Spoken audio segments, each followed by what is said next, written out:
साथियों नमस्कार, जय हिंद, जय भारत।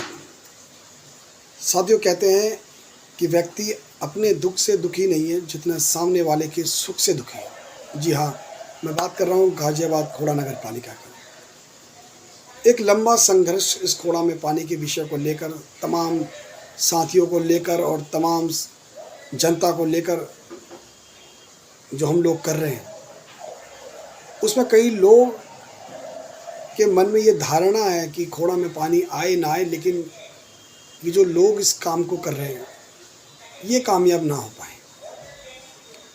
लेकिन उनको ये नहीं पता कि आज हम जो ये लड़ाई लड़ रहे हैं, हम उनके हिस्से की भी लड़ाई हमको लड़नी पड़ रही है।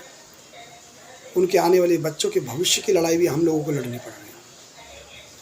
उनको इस बात की खुशी नहीं है कि खोड़ा के अंदर कोई एक ऐसा संगठन भी है जो उस खोड़ा के अंदर पिछले 4 दशकों में किसी भी संगठन ने, किसी भी व्यक्ति ने इस प्रकार की लड़ाई नहीं लड़ी जो खोड़ा में सर्व समाज को लेकर चलने का प्रयास किया हो। जहाँ शिक्षा की बात की हो, जहाँ हॉस्पिटल की बात की हो, जहाँ महिलाओं के लिए प्रसूति केंद्र की बात की हो, जहाँ शमशान घाट की बात की हो, जहाँ पानी की, जहाँ बिजली की बात की हो।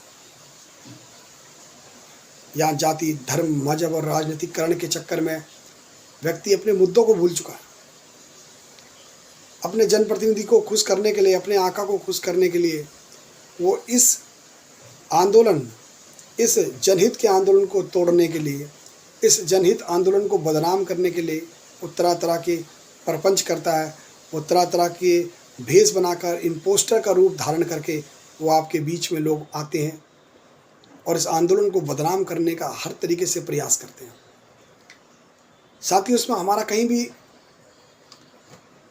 लॉस नहीं है।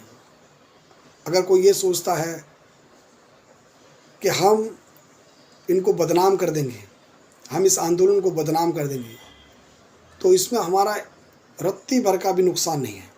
नुकसान इस कॉलोनी का होगा, नुकसान आपके आने वाली पीढ़ियों का होगा कि जब वो देखेंगे कि आज पूरा क्षेत्र चारों तरफ से विकास की ओर बढ़ रहा है, लेकिन हमारा खोड़ा आज भी मूलभूत सुविधाओं के लिए संघर्ष कर रहा है, जद्दोजहद कर रहा है। उस समय वो लोग आपसे पूछेंगे कि आखिर खोड़ा में इतने सालों में विकास क्यों नहीं हुआ, आखिर आप इतने सालों में कर क्या रहे थे। तब आपकी अंतरात्मा बोलेगी कि हम इतने सालों में चमचागिरी कर रहे थे, हम चाटुकारिता कर रहे थे, हम स्लीपर सेल का रोल इस खोड़ा में निभा रहे थे। हम निभा रहे थे कि इस खोड़ा के अंदर एक बहुत अच्छा आंदोलन हो रहा था, उस आंदोलन को कैसे तोड़ा जाए। तो साथियों, मेरा आपसे भी से हाथ जोड़कर विनती है, निवेदन है, खोड़ा के अंदर बहुत सारे लोग स्लीपर सेल का रोल अदा कर रहे हैं। यह आपको तय करना है। आपको उन स्लीपर सेलों की फौज में जाना है, या खोड़ा के अंदर एक समाज के हित में जो आंदोलन हो रहा है उस आंदोलन में आपको अपनी सहभागिता निभानी है।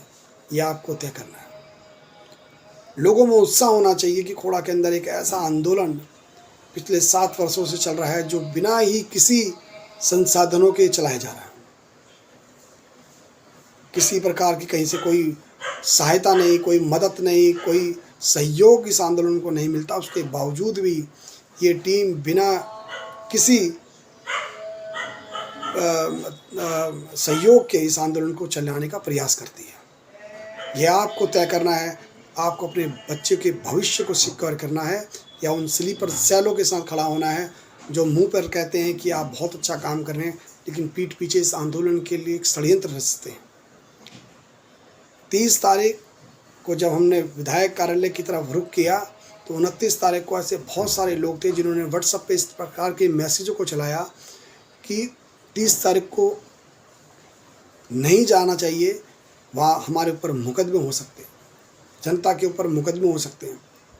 तो साथियों, आप समझ लीजिए ये वो कौन लोग हैं जो नहीं चाहते कि खोड़ा के अंदर गंगा जल वाटर सप्लाई आए, खोड़ा के अंदर शिक्षा का एक अच्छा माहौल बने, खोड़ा के अंदर चिकित्सा जैसी सुविधाएं खोड़ा की जनता को मिले।